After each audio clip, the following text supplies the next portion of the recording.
मेरे कहने का तात्पर्य यह है कि हर रोज भजन करने से परमात्मा तुम्हारे साथ इतना ज्यादा हो जाता है कि तुम्हारा दुश्मन भी तुम्हारे ऊपर कारगर नहीं हो सकता, चाहे वो कितना भी बड़ा दुश्मन हो, प्रहार करे, कोशिश करे।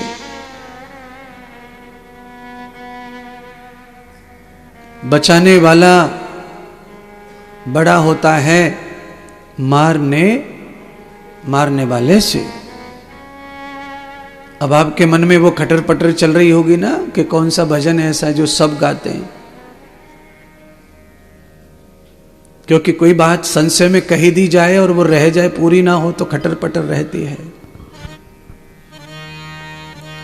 वो भजन की एक ही पंक्ति है, मुझे तो गाना नहीं है, मुझे तो खाली सिखाना है, आपको बताना, समझाना है, इसलिए भजन का भी मतलब उपदेश ही है।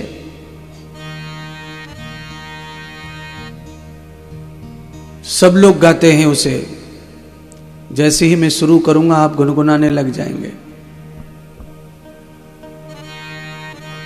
करते हो तुम कन्हैया, मेरा नाम हो रहा है। हो आ गया कि नहीं? सबको आ गया। अर्थात इस भजन की जो पंक्ति है इस वेद मंत्र से निकल के आई है। यो अस्मान द्वेष्टियम वयम दिस्मस्ताम भो जम्भे दद्मः। मेरा और मेरे दुश्मन का दोनों का बैर भाव आपकी दाढ़ के नीचे आप चबा दीजिए, नष्ट कर दीजिए उसे। क्यों कर दीजिए? क्योंकि आप वही हैं। बीरुद ईशव ध्रुवा दिग्विष्णुरधिपति कलमा शग्रीवो रक्षिता। आप वही हैं परमात्मा। अगर यहां वेद मंत्र से अर्थ करें तो अलग होगा, और अगर मैं अपनी व्याकरण की बुद्धि इसमें लगाऊं तो वेद मंत्र को भी मैं रामायण से जोड़ सकता हूं। ध्रुवा दिग्विष्णु रधिपति कलमा सग्रीवो रक्षिता बीरुद ईशव।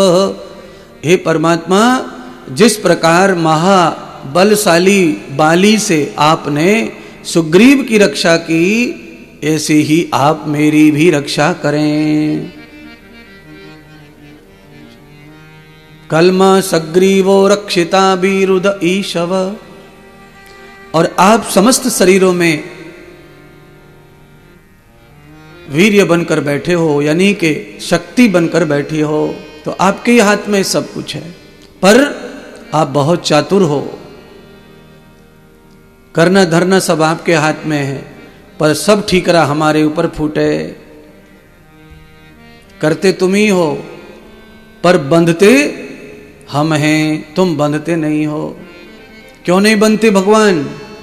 क्योंकि कर्ताम अकर्ताम विभूषितम। महर्षि पाणिनि कहते हैं अष्टाध्यायी में, कर्ताम अकर्ताम।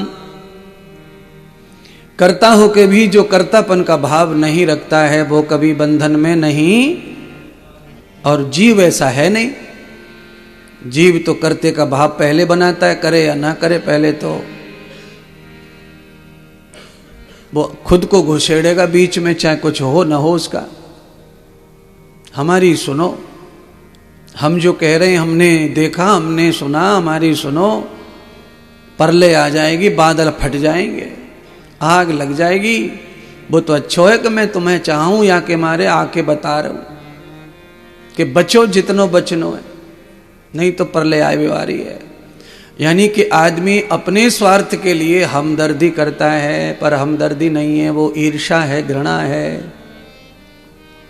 आइए समझने का प्रयत्न करिए वेद मंत्र से अपने जीवन को। क्या करें फिर?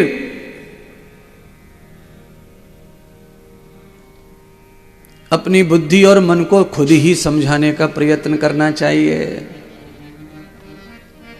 कैसे समझेगी बुद्धि, कैसे समझेगा मन? तो हम लोग तो खाली प्रवचन के माध्यम से आपको चेतन करते हैं, थोड़ा जगाते हैं, पर असली नींद तो आपको सूझबूझ से ही खोलनी पड़ेगी। हम तो थोड़ा बहुत जगह देते हैं, मम्मी क्या कर सकती है, ज्यादा से ज्यादा चादर खींच ले जाएगी और क्या कान मरोड़ देगी। अरे कब उठेगा, बस आके खड़ी है दरवाजे पे, स्कूल जाना है। मम्मी का बस इतना ही क्रोध है, यानी गुरुजी तो इतना ही कहेंगे ज्यादा से ज्यादा, पर पूरा उठना तो आपको ही पड़ेगा, पूरा जगना आपको पड़ेगा। अगर पढ़ाई करनी है, आगे बढ़ना है, भक्ति करनी है, आगे बढ़ना है, धन कमाना है, आगे बढ़ना है, पुरुषार्थ करना है, आगे बढ़ना है, तो आपको ही खड़ा होना पड़ेगा। कोई भी सब आपको थोड़ा थोड़ा ही जगाएंगे, पूरा कौन जगाएगा आपको? आपको ही खुद संवारना पड़ता है सब। परमात्मा भी यही शिक्षा दे रहे हैं, भाई मैं तेरे जीवन में निमित्त हूं जागृत करने का, चेतन करने का, बाकी चेतना तुझको स्वयं ही बढ़ाते रहना पड़ता है। अपनी चेतना को स्वयं बढ़ाओ। बैटरी पूरी तरह खत्म हो जाए तो फिर चार्ज करने से चार्ज होती नहीं है। इसीलिए बैटरी में चार्जिंग के लिए पानी, प्लेट्स, तेजाब बराबर होना चाहिए। तो आप लोगों में चार्जिंग जो डाल रहे महात्मा, ये चार्जिंग भी आप लोगों में तभी चार्जिंग में कन्वर्ट होगी, चेंज होगा, आपके अंदर चार्जिंग होगी जब आपके अंदरूनी सब चीजें फिट हैं, अच्छी हैं, तो चार्जिंग हो जाएगी। अब यहां लाश लिटा दो ला करके, और लाश से लिटाए के कथा सुनाओ, इंद्रदेव महाराज इनको जगाओ, महाराज मरे मराए को जगाओ, महाराज जगाओ। महाराज खुद मर जाओ सुनाते सुनाते, पर ये जिंदा है व्यवहारो। हाँ। इसीलिए ये जो आजकल कार आ रही है ना ऑटोमेटिक, इनकी बैटरी खत्म हो जाए तो धक्का से चालू ना होवे, क्योंकि बहुत खतरनाक काम हो गया। बैटरी खत्म हो गई तो चालू नहीं होती धक्का से। पहले कार आती थी तो चालू हो जाती धक्का मार के, गियर डालकर। अब नहीं होता ऐसा, अब नहीं होता है। इसीलिए मैं कह रहा हूं कि संसार बहुत चेंज हो गया है। आप भी अब बदलो। आप भी धक्का प्लेट हो गए तो धक्के से चार्ज नहीं होंगे, स्टार्ट नहीं होंगे। इसीलिए थोड़ी बहुत आप में बैटरी है तो थोड़ा सेल्फ का सहारा ले लो और थोड़ा धक्के का सहारा ले लो तो स्टार्ट हो जाएंगे। इसीलिए घुटने जब तक काम दे रहे, कमरिया काम दे रही है, नजरिया काम दे रही है, दतड़िया काम दे रही है, अतड़ियाँ काम दे रही हैं, तब तक थोड़ा धक्का लगवा लो महाराज से और स्टार्ट हो जाओ। हाँ सही कह रहे गुरु जी। पर चेला कोई कम थोड़ी हो में गुरु से। चेलाओं ने भी ठान रखी है गुरु जी, कान को छेद आर पार है, इतकू सुनेंगे और इतकू निकारेंगे और यहां से जाके अपनी मन मौजी मस्ती करेंगे। कोई बात नहीं है, कितना भी मन मौजी मस्ती करो, कोई फर्क नहीं पड़ता उससे। आपको जो अच्छा लगे वो करिए, पर आप जितनी देर यहाँ उपस्थित हैं उतना लाभ तो आपकी आत्मा को प्राप्त होगा, यही बहुत है हमारे लिए।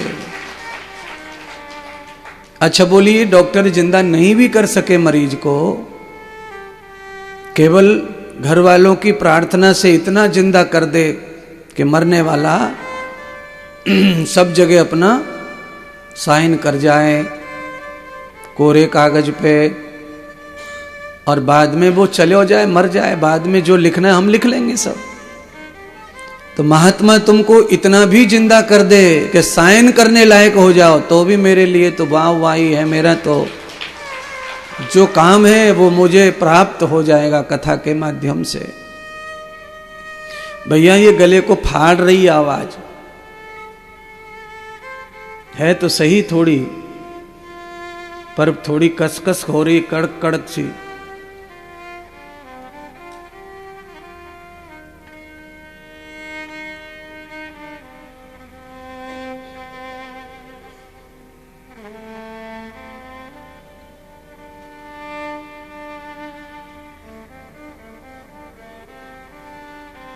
एक दृष्टांत और याद आ गया है, उसे सुना के एक भजन गाएंगे फिर। हैं दृष्टांत क्या है? बड़ा जोरदार दृष्टांत है।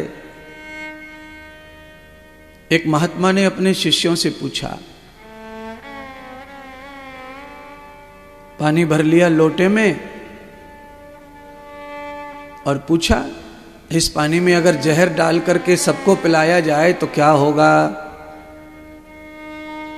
अरे भाई महात्मा पूछ रहे हैं, बताओ,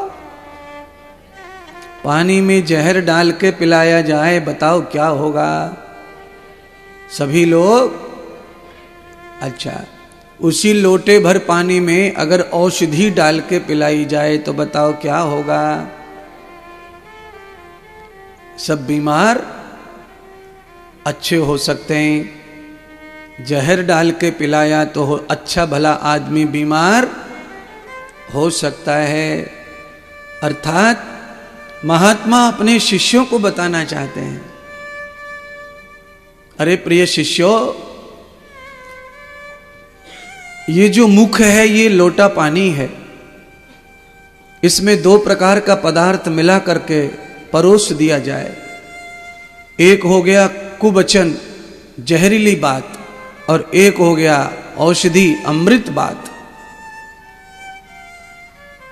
अगर आप अमृत बात कहते हैं तो आप समस्त समाज को स्वस्थ कर देते हैं, और जब आप गंदी बात कहते हैं तो पूरे समाज को बीमार कर देते हैं।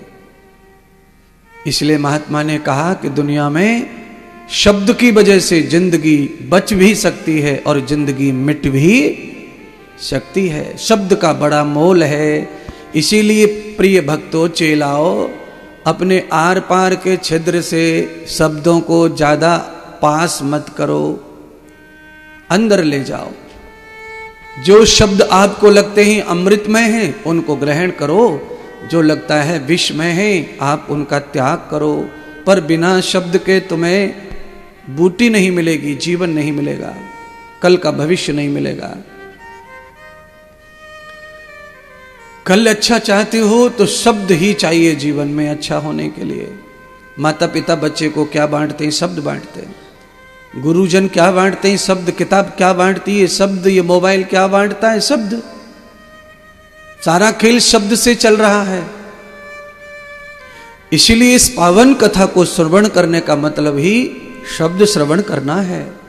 और शब्द क्या है? तो भगवान गुरु नानक देव जी कहते हैं, शब्द जहाज बनाकर, शब्द के जहाज में बिठा करके अगर गुरु तारने वाला हो जाए तो फिर वो शब्द का जहाज तुम्हें भव सागर पार कर देता है। और शब्द के ही वजह से आदमी घायल हो जाए, बर्बाद हो जाए, मिट जाए, जिंदगी खत्म हो जाए। आप किसी के बारे में उल्टा पुल्टा जमाने को बता दो, उल्टा पुल्टा, आप किसी की जिंदगी कितनी खराब हो सकती है उसकी लिमिट ही नहीं है। और आप किसी के बारे में उत्तम उत्तम बता दो, उसकी जिंदगी बिगड़ी हुई संवर सकती है महाराज।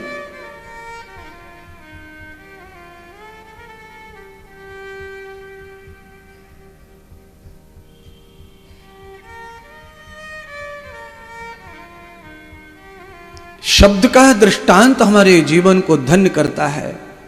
महात्मा ने अपने शिष्यों से पहले सवाल पूछ लिया और फिर उनके ही सवाल का जवाब उन्होंने दिया।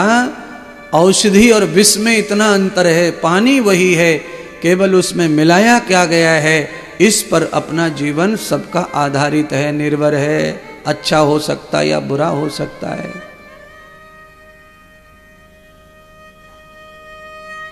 हे राम रस पीले पिलावे गुरु ज्ञानी, ओ श्याम रस पीले पिलावे गुरु ज्ञानी। मन को कहो, मन को, अपने मन को, पिलावे गुरु ज्ञानी, पिलावे गुरु ज्ञानी, हे राम रस पीले पिलावे गुरु ज्ञानी, राम रस पीले पिलावे गुरु ज्ञानी, राम रस पीले पिलावे गुरु ज्ञानी, राम रस पीले पिलावे गुरु ज्ञानी, हे राम रस पीले पिलावे गुरु ज्ञानी, पिलावे गुरु ज्ञानी, पिलावे गुरु ज्ञानी, पिलावे गुरु ज्ञानी, पिलावे गुरु ज्ञानी, राम रस पीले पिलावे गुरु ज्ञानी, राम रस पीले पिलावे गुरु ज्ञानी। प्यार जहां हो वहीं नाचो। आगे लिखा हुआ है डांस का ग्राउंड, आप जहां बैठे हो वहीं खड़े हो जाओ नाचने के लिए। का ग्राउंड में गरबा नहीं कर रहे हैं अपन, सो रामलीला ग्राउंड जाएंगे। राम रस पीले पिलावे गुरु, राम रस पीले पिलावे गुरु ज्ञानी, राम रस पीले पिलावे गुरु ज्ञानी,